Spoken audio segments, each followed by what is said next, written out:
Many of you probably enjoyed your day off grilling or at the lake, but it's important to remember what Memorial Day is really about. Men and women who put their country before themselves, giving the ultimate sacrifice. And one of our own here at WBTV knows that loss firsthand.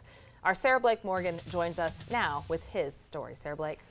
Well, the stories we report as journalists aren't usually about us. And while the one I'm about to tell isn't my story, it is my husband's. Our investigative reporter, Nick Oxner. I asked him to share about the life and loss of his father on this Memorial Day.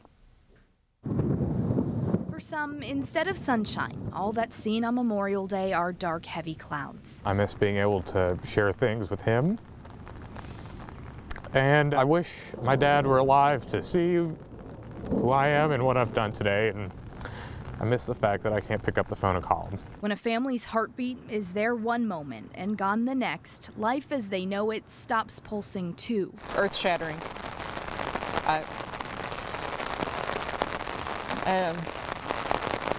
There's only one reason why a group of guys in Class A's comes to see you. Sergeant First Class Jim Oxner was a husband to Ann, father to Nick and Megan, and a prestigious Green Beret in the United States Army.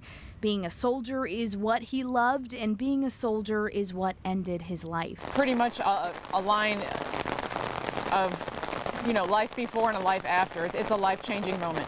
Oxner was deployed to Afghanistan in 2005 when his Humvee hit a roadside bomb. His name now forever etched into this memorial outside the U.S. Special Operations Command Center at Fort Bragg, North Carolina. This past November was the 10-year anniversary of Dad's death, and that really hit me, kind of punched me in the gut, because it doesn't really feel like that long.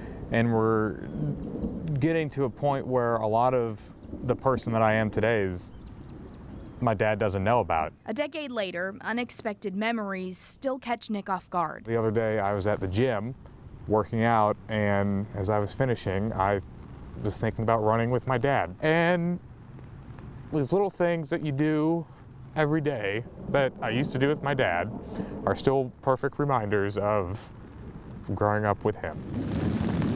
The rain only fell harder as Ann spoke, which seemed fitting as she relived her greatest loss. It's not less painful, you just learn to deal with it maybe a little bit better. And while this day will always call for some sort of celebration, these two just ask you remember the reason you can. And that's what Americans do, and that's why people like my dad go to fight wars, so that we can have the freedom to do that thing. At Fort Bragg, Sarah Blake Morgan, WBTV on your side.